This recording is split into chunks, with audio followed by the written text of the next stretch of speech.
Este es un encuentro más de Mate Conciencia, el Instituto de Estudios Sociales y Humanos, organismo de doble dependencia con ICET-UNAM.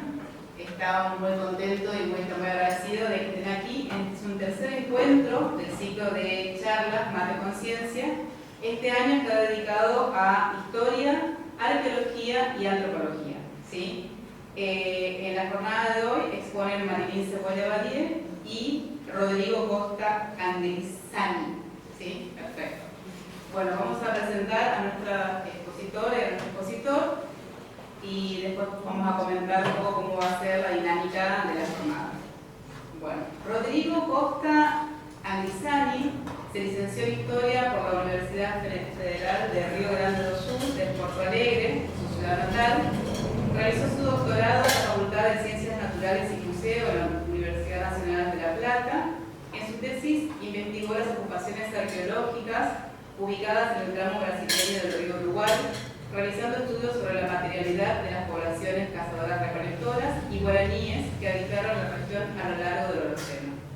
Luego de finalizar el doctorado, se radicó en Argentina y desarrolló investigaciones sobre la expansión meridional de los grupos guaraníes mediante una beca postdoctoral. Además, ejerce la docencia universitaria en la Cátedra de Etnohistoria de la Facultad de Ciencias Naturales y Museo de la Universidad de La Plata. En 2017 ingresó a la carrera de investigador científico de CONICET, con lugar de trabajo en el Centro de Investigaciones de Diamante en Entre Ríos, y asimismo es cofundador del Laboratorio de Arqueología de esta institución.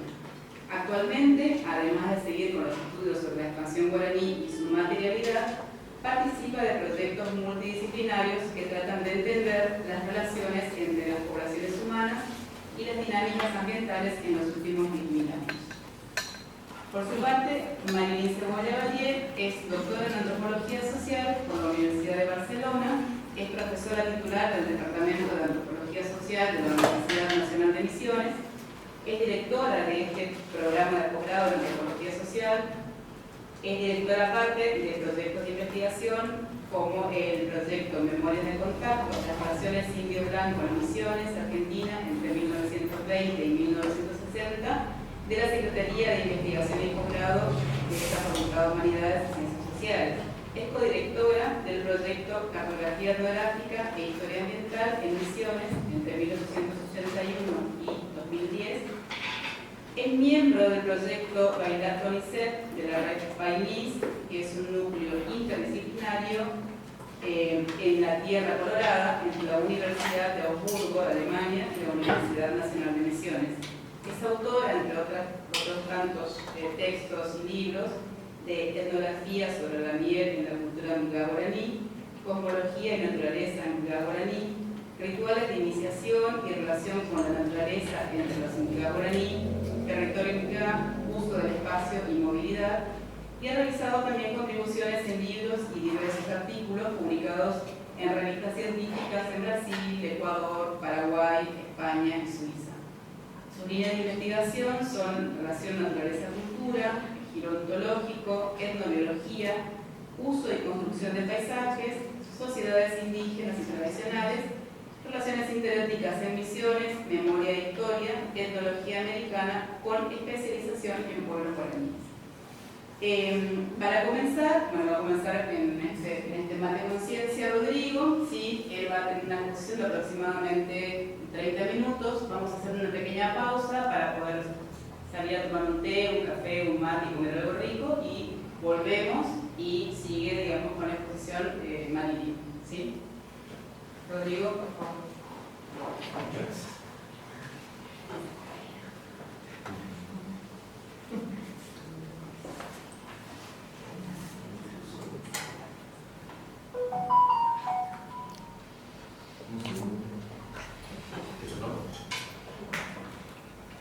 Buenas tardes. Primero agradecer por la invitación y por la presencia de todos ustedes. Bueno, mi idea presentar un poco de las investigaciones arqueológicas que venimos desarrollando, sobre todo enfocada en la cuenca inferior del río Paraná.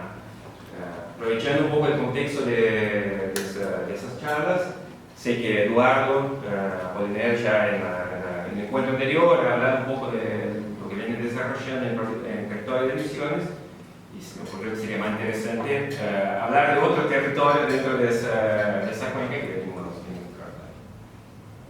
tratando. Pensando un poco cómo encarar esa charla, se me ocurrió, por mi formación como historiador, mi experiencia en la carrera de historia y las interrelaciones que yo veo entre mi formación y la disciplina arqueológica, presentar una línea conductora, un abordaje que tiene que ver con un concepto de Brodel que sería la larga duración. Pensando que la temporalidad de los procesos sociales históricos es variada, Brodel define tres: el acontecimiento, que serían los procesos que pueden ser vistos en la corta duración, la conjuntura en la media duración y las estructuras, que serían procesos de larga duración. Yo creo que la arqueología, y sobre todo la arqueología en América, puede abordar y ser un instrumento de análisis de las tres temporalidades. Podemos trabajar a nivel de contextos que nos van a hablar de acontecimientos, de momentos puntuales de la vida de las poblaciones del pasado. Podemos trabajar ciclos más amplios que podrían estar encarados dentro de esa temporalidad que se llama conjuntura. Y la arqueología, por su forma de abordaje, puede trabajar procesos de larga duración, es capaz de trabajar procesos de larga duración.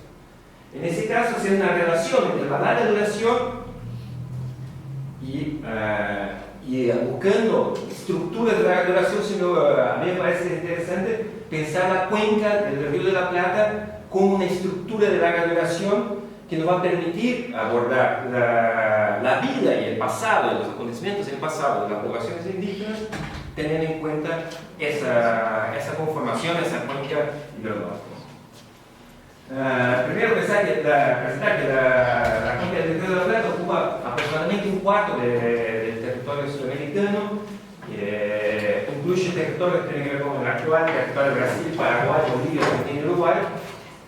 Es un sistema de grandes ríos que conecta latitudes tropicales a la pampa, a latitudes templadas meridionales, como sería la pampa argentina. Es una gran red de ríos que en algunos momentos incluso conecta la cuenca del Amazonas con la desembocadura del Río de la Plata, y que va a ser fundamental no solo para la expansión y la distribución de las poblaciones humanas a lo largo de este territorio, pero también de toda una suerte de vía de comunicación de paisajes que se interconectan, como serían las formaciones vegetales, la fauna que recurre a ese territorio a través de esa gran red hidrográfica.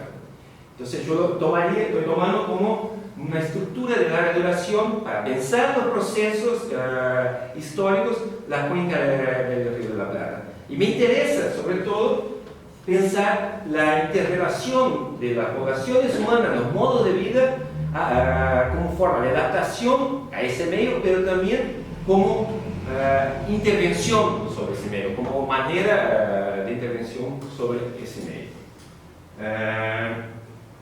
Otro concepto que me parece importante en ese abordaje sería entonces pensar la idea de historia indígena, que la arqueología es una de las herramientas para construir la historia indígena, y gracias al abordaje metodológico que tenemos, nos permite pensar en una historia indígena de larga duración con siglos, con miles de años de duración. O sea, me parece que trato de conciliar esa idea de la cuenca del Río de la Plata como una estructura de larga duración y las trayectorias históricas de las poblaciones americanas pensadas también como historias de larga duración, ¿no? En ese caso, la arqueología estaría interconectada con la lingüística, la etnografía y la historia como campo interdisciplinario para construir ese discurso histórico.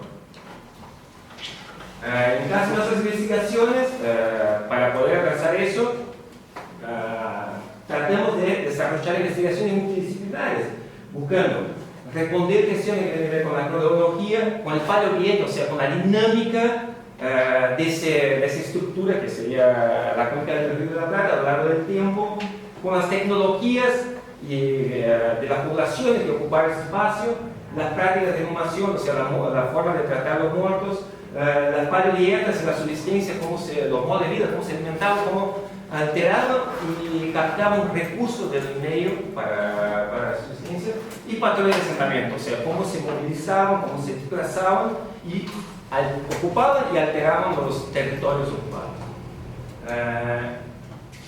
En esa charla voy a hablar del poblamiento de la cuenca del Río de la Plata, y después voy a hacer un recorte geográfico de esa charla, modos de vida, interacciones con el ambiente y relaciones interétnicas y dinámicas poblacionales en ese espacio.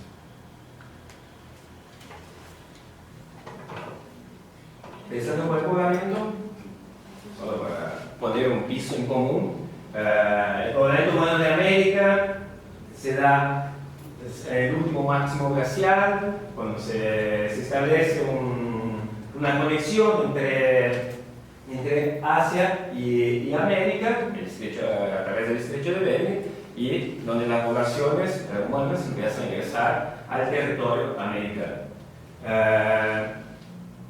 En el caso de Sudamérica, tenemos fechados alrededor de 15.000 años que asciende, que nos permite hablar del poblamiento americano, del continente sudamericano, a partir de ese periodo. Mi idea es presentar un poco de los trabajos que venimos desarrollando desde el Centro de Investigaciones de Diamante, del cual hago parte, y en colaboración con el equipo dirigido por los doctores Gustavo Polites y Mariano Bonomo de la Universidad de La Plata. Entonces nos vamos a enfocar en la cuenca inferior del río Paraná, principalmente. Sobre la información que tenemos sobre el poblamiento en la cuenca inferior, está principalmente dada por los hallazgos de sitios arqueológicos en la cuenca del río Uruguay Medio, donde tenemos, a través de los trabajos realizados por el arqueólogo uruguayo Rafael Suárez, tenemos fechados ubicados entre los 14 y los 10.000 años antes del presente, que son caracterizados por la presencia principalmente de diferentes tipologías de puntas de proyectil.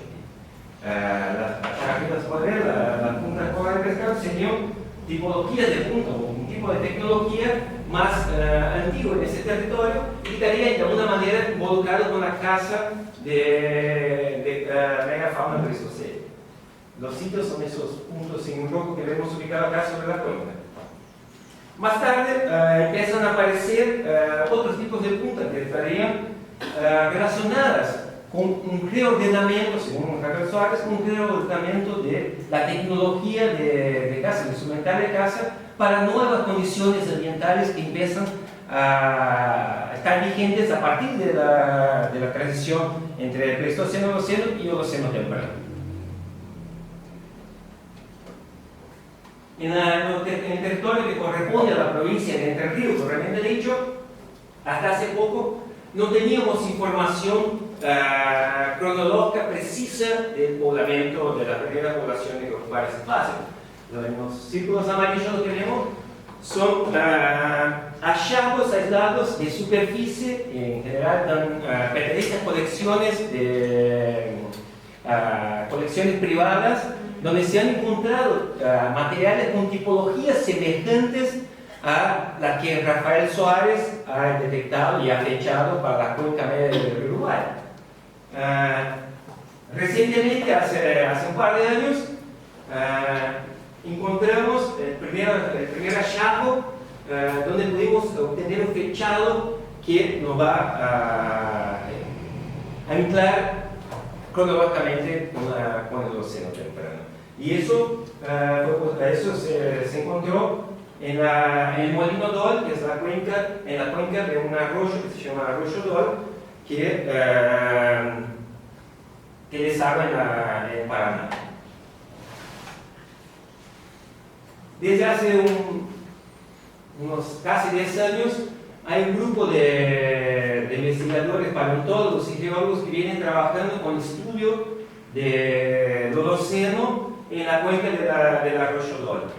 En su tramo medio, que sería esa reconstrucción tridimensional, en su tramo medio han encontrado 3 sitios que tienen depositaciones relacionadas con la transición Pleistoceno-Holoceno y Holoceno temprano. Estos sitios son incisiones, son la formación de cauces, de arroyos que cortan el sedimento, la depositación pleistocénica, y rellenan esos cauces con fauna y sedimentos propios del océano. La activación de esos nuevos cauces tiene que ver con el aumento del nivel del mar.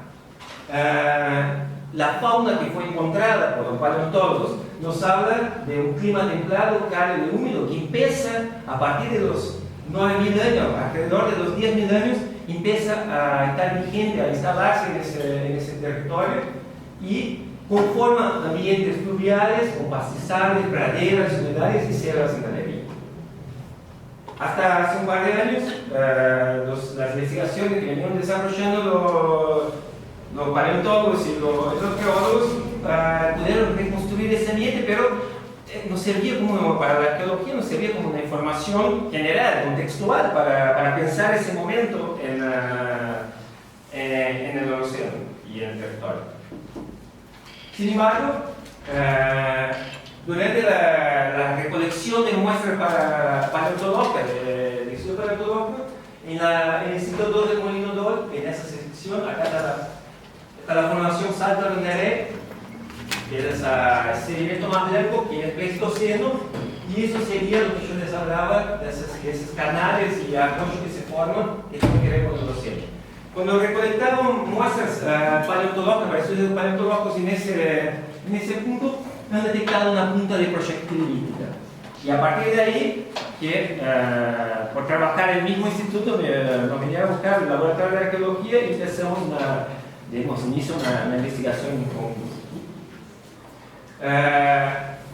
Pudimos volver al sitio y recolectar valvas de moluscos y mandar a fechar esas muestras del laboratorio a la tira, del laboratorio de carbono 14 de La Plata, y nos obtuvimos una datación de 9.160 años antes del presente. Y cuando está calibrada, está entre los 9.890 y los 10.600. O sea, estamos hablando de un evento de depositación donde esa punta de fecha está contenida, que tiene más o menos 10.000 años de actividad. Ese sería el primer hallazgo. Yo quiero enfatizar eso, no estoy hablando de un sitio arqueológico, estoy hablando de un hallazgo que es esa punta de proyectil. El primer hallazgo relacionado y fechado para el Holoceno temprano en la provincia de Entre Ríos. Algunas cosas interesantes de esa punta de proyectil, acá son fotos de las dos caras de esa punta de proyectil, que ella presenta un pedúnculo ancho con los lados rectos y la base convexa, un limbo triangular, tiene el ápice fracturado, tiene aletas y está tallada a través de una tecnología, de una forma de tallar que nosotros llamamos bifacial, o sea, de las dos caras, sobre una arenisca silicificada. La tipología, la forma de tallar de esa punta se correlaciona estilísticamente a las puntas tigre que Rafael Suárez encuentra en el río Uruguay e identifica con ese momento de cambio en el instrumental de caza de las poblaciones que ocuparon la cuenca media del río Uruguay. Entonces, de alguna manera nosotros estamos pensando a través de la relación del fechado que tenemos, la relación estilística de esa punta de proyectil, la materia prima con la que está tallada, la forma de tallarla, estamos relacionando ese hallazgo con las puntas o con las ocupaciones relacionadas con esa punta en la cuenca del río Uruguay medio, que hasta el momento se han encontrado en la cuenca del río Uruguay con fechados que iban entre los 12.200 años y los 11.000 años antes del presente. Con el hallazgo del Molino Dol, lo que hacemos, se amplía el área de dispersión de ese tipo de punta, y cuando empezar, se amplía el área de dispersión de esas poblaciones y también su cronología. Ampliamos el rango cronológico que esas puntas ocurren en ese territorio. ¿Qué estaría esos 10.000 años según la información geológica y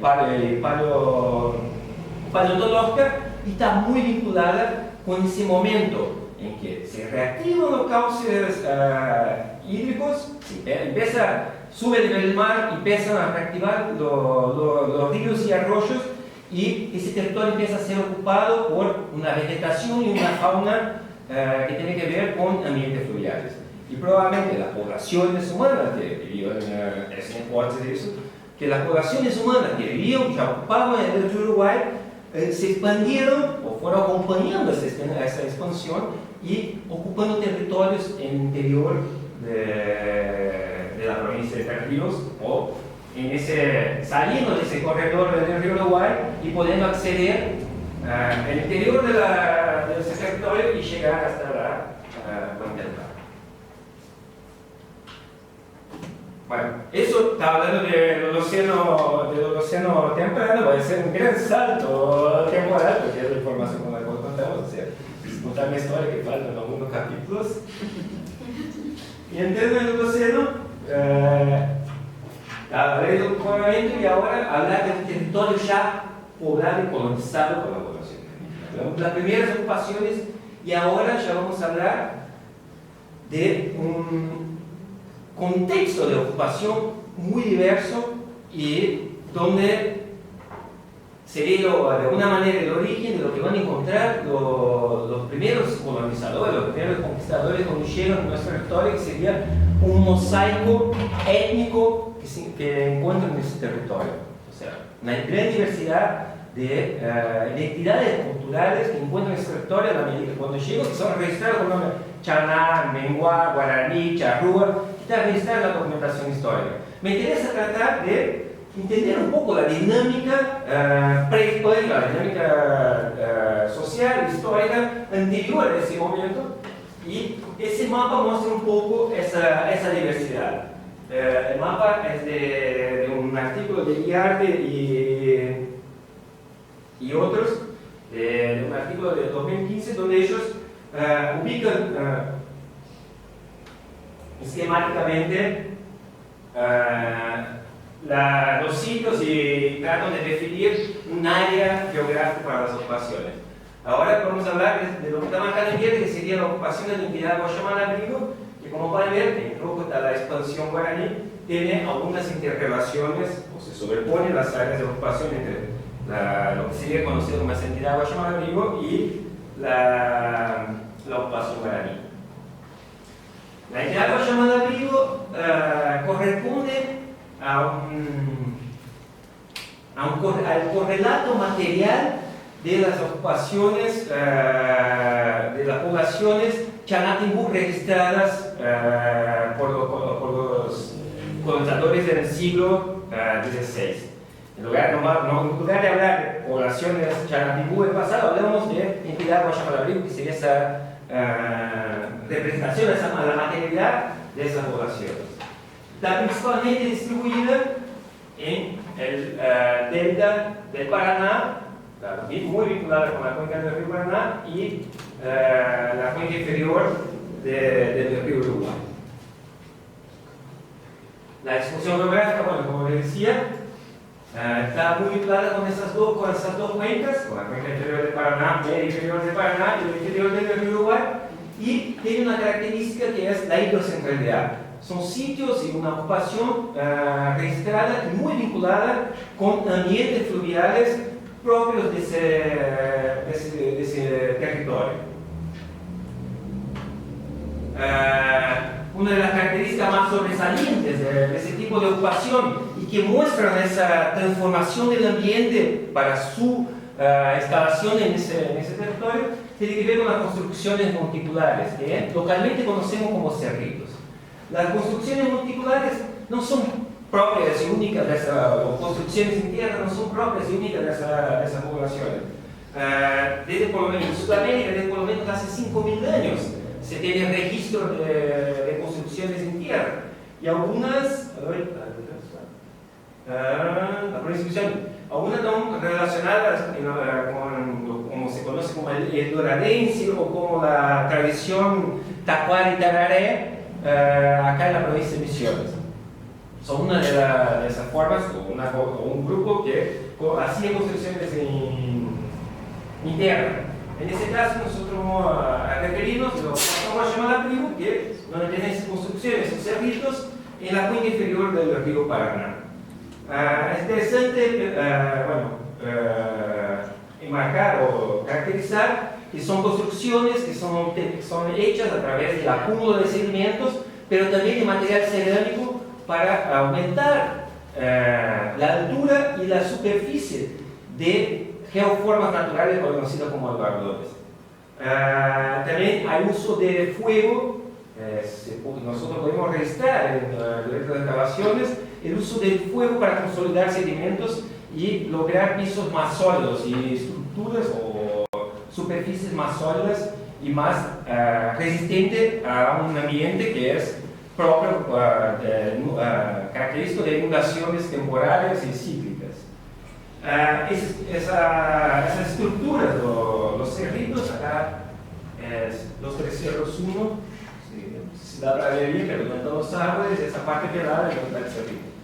Y ese es Cerro de la Paja Blanca, que se encuentra en la provincia de Santa Fe también.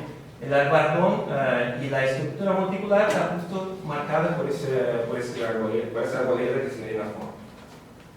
Esa estructura de esos cerritos se ha utilizado tanto como espacio residencial, o sea, donde encontramos restos de esas actividades cotidianas que tienen que ver con el procesamiento de alimentos, con la fabricación de cerámicas y otros tipos de instrumentos, pero también en lugares de importancia simbólica, porque además de encontrar restos de evidencias cotidianas, domésticas, residenciales, también encontramos entierros humanos junto a esos sitios.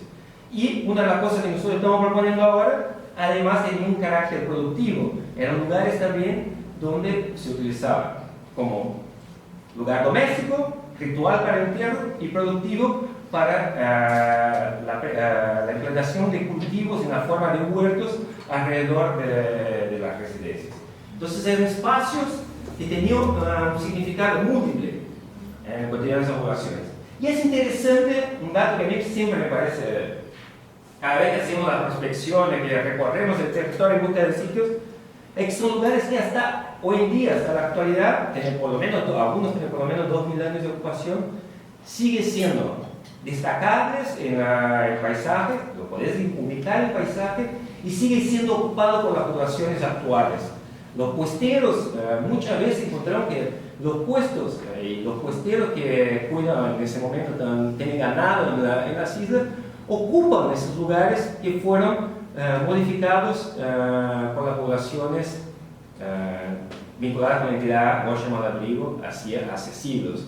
Siguen siendo lugares funcionales por su transformación y ubicables en el paisaje a pesar del paso del tiempo.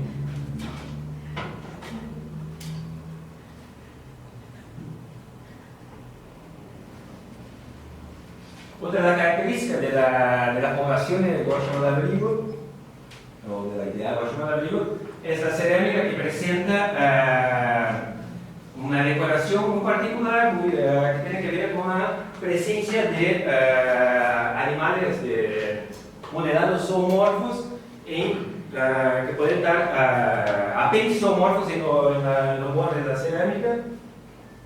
Y bueno, tenemos unos ejemplos de loros, tapir, que eran representados en esa cerámica. Bueno, también evidentemente la cerámica tenía funciones muy vinculadas con actividades domésticas, como la transformación de recursos en alimentos. También podría ser utilizado como el caso de esa pieza, que es un tortero utilizado para producir hilos vegetales y como adornos corporales, como el caso de esas piezas redondas que ven a la derecha, que serían expansores oculares. la subsistencia de esas poblaciones a través, podemos conocerla a través de análisis de resto faunístico en los sitios, está muy vinculada con la explotación de recursos fluviales, uno puede dejar de diferente. La tecnología está orientada a esa explotación de recursos y la fauna que era utilizada como alimento también era utilizada como materia prima para la producción de, en ese caso, de arpones para la captura de peces. Tradicionalmente se pensó que esas poblaciones eran poblaciones cazadoras-recolectoras que vivían de la caza y la recolección de recursos disponibles del medio. A través de análisis paleobotánico que venimos haciendo en el laboratorio de paleobotánica del Diamante, pudimos identificar que además de los recursos extraídos de la naturaleza, captados de la naturaleza, esas poblaciones poseían una suerte de horticultura. Hemos encontrado vestigios microscópicos que están vinculados con alimentos cultivados, vegetales cultivados, como el caso del maíz y el zapallo. Además del arroz, que es un vegetal natural, o sea, silvestre de esa región. Primero, una de las cosas que es importante de este hallazgo es que nos permite identificar que la horticultura, las prácticas hortícolas en este territorio, que siempre se pensaba que estas poblaciones eran cazadoras-recolectoras y que la horticultura había sido traída por los guaraníes, es por lo menos 700 años anterior a la arribo de los guaraníes en el territorio. Y nos hace pensar en una complejidad mucho más grande en la forma de ocupación del espacio, de ordenación de ese espacio y en un modo de vida que nosotros podemos pensar como una economía mixta, que se basaba en la explotación de recursos silvestres disponibles y la alteración y el cultivo de vegetales para conformar una economía mixta. Es súper pasado del tiempo. Estás ahí, sí, tienes todavía 5 minutos. Ya, 5 minutos. Vamos rapidísimo. Dentro de ese territorio de la cuenca inferior del río Paraná, además, no sé si lo podría hablar por aquí.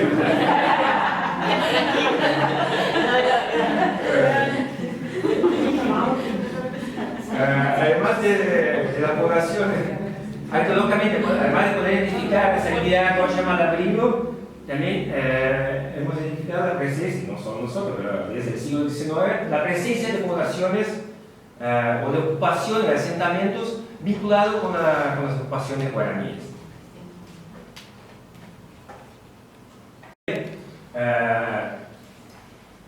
Están distribuidas, o por lo menos el tronco lingüístico de guaraní y los hablantes de guaraní están distribuidos principalmente en la cuenca del Río de la Plata, y nos hablan, el tronco lingüístico guaraní tiene un origen amazónico, y la presencia de esas poblaciones en la cuenca del Río de la Plata nos habla de una larga historia de movimientos poblacionales en una escala casi continental. Con Eduardo y con Mariano Bonomo y con Noelle, hace unos años tratamos de mapear esa expansión poblacional en la cuenca del Río de la Plata a partir de la compilación de información publicada sobre el fechado y la ubicación de los sitios identificados con esa expansión. Y el modelo que pudimos generar nos habla que esa expansión dentro de lo que es la cuenca del Río de la Plata y la costa atlántica se dio en 3 momentos. Un primer momento donde tenemos un pulso de expansión que empieza en la confluencia entre el Paraná y el río Iguazú, y se expande hacia el territorio, la cabecera del río Paranapanema, llegando hasta el Paraná Medio y entrando, ya saliendo cruzando por arriba de la cuenca del río Uruguay, y entrando ya a lo que sería el territorio del Río Grande do Sul. Un segundo momento, que sería entre los 300 y los 1000 años antes del presente, que nos habla de un periodo de estabilidad, donde esas poblaciones que se expandieron muchos kilómetros en un primer momento, en los primeros 300 años, seguían ocupando ese territorio de manera más enfática, más constante, y tuvieron pequeñas expansiones territoriales. Pero la más notable, alrededor de los 900 años del presente, alcanzan la costa atlántica. Toda esa información, ese modelo, está basada en la ubicación de los sitios y los fechados que teníamos en esos sitios. El tercer momento, que va de 2000 a los 1780 años, también va a ser un segundo, vamos a caracterizar como un segundo curso de expansión, donde las poblaciones y los asentamientos van a aparecer en territorios mucho más amplios, alcanzando, por ejemplo, la desembocadura del Río de la Plata y se extendiendo por la costa atlántica. Evidentemente, al final de ese periodo, más cerca de los 1780, tenemos el fenómeno colonial que probablemente ha aumentado la dispersión de esas poblaciones y por eso tenemos un registro más amplio de su territorialidad. Pero coincide en gran medida con los mapas, los sitios arqueológicos coinciden en gran medida con los mapas históricos sobre la distribución de esas poblaciones en ese espacio. Fue una ecuación que utilizó principalmente el sistema hidrográfico, esa estructura de larga duración que fue utilizada por las poblaciones humanas en el poblamiento de América, el poblamiento de ese territorio, pero también en momentos bastante más recientes como el Eoceno temprano, utilizaron esa estructura de larga duración constituida como la cuenca del Río de la Plata y utilizaron sus afluentes, los principales ríos, para dispersarse por ese territorio. No se trató de una diáspora, y sí de una expansión territorial. Los territorios inicialmente ocupados no eran abandonados, es decir, había una expansión de ocupación de ese territorio. No se trasladaba la población, no abandonaba un lugar y ocupaba otro. Seguía ocupando lugares originarios y expandió el territorio de ocupación. Una de las hipótesis que se da a través de esta expansión se da a través de un crecimiento poblacional, fisión de aldeas y nuevos asentamientos. Y que las aldeas estaban conectadas, interconectadas a través de alianzas políticas, de parentesco, económicas y sociales. Y una de las características que me parece sobresaliente de ese proceso se refleja en la alfarería. La alfarería, al lado de ese territorio, la alfarería producida por los guaraníes, mantiene características que tienen que ver con su forma, su decoración, incluso sus dimensiones, la simetría entre, por ejemplo, la altura y el tamaño de boca de las vasijas, mantiene una simetría constante a lo largo de todo el territorio y a lo largo de casi 2000 años. Eso me parece que habla de esa tradición generacional entre las alfareras, de un conocimiento que se mantiene reproduciendo a lo largo del tiempo y a lo ancho de ese territorio. Y lo que nosotros estamos viendo a través de análisis microbotánicos es que además la funcionalidad de las vasijas se mantiene a lo largo del tiempo y a lo largo del espacio. Las vasijas, a través de los vestigios que venimos encontrando al interior de las vasijas, nos estamos dando cuenta que eran utilizadas, diferentes tipos de vasijas o tipos específicos de vasijas, eran utilizadas para fines distintos a lo largo de todo ese tiempo. Entonces, además de mantener la forma, la decoración estable, también hay una cosa que no vemos a simple vista, que es la funcionalidad y la utilización de esas vasijas se mantiene a lo largo del tiempo, a través de esa televisión de ideas y de formas de ser a lo largo del espacio y del tiempo. Nada, solo para finalizar, no tener mucho más. Me parece que la arqueología es una de las herramientas que tenemos para reconstruir esa historia de larga duración y una historia que involucra el pasado, pero también pensar pensando la idea de historia de larga duración, una historia indígena de larga duración, pensando que la colonización y el momento de la conquista es parte de ese continuo que sin duda ninguna fue trágico, fue un momento crítico de esa historia, pero que se desarrolla hasta el momento, y podemos ver eso a través de las manifestaciones de identidades étnicas que siguen vigentes hasta el presente. Por eso traje, por ejemplo, una foto para ilustrar, una foto de Black Jaime, que es un hablante del Chaná, que se dio a conocer como hablante del Chaná, que llevaba en la memoria tenía el conocimiento de la lengua chaná que supuestamente estaba desaparecida. Me parece que es un ejemplo importante de la mantención y de una forma de resistencia y de perduración de esas identidades culturales. Y bueno, el mapa, por ejemplo, eso me parece súper interesante, el mapa guaraní, el mapa del territorio guaraní, que fue hecho a través de un relevamiento de las poblaciones que se identifican como guaraníes para mostrar cómo es la situación actual de su dispersión en el espacio, y de alguna manera tiene mucha coincidencia con ese modelo que nosotros generamos a través de los sitios arqueológicos. Bueno, muchas gracias.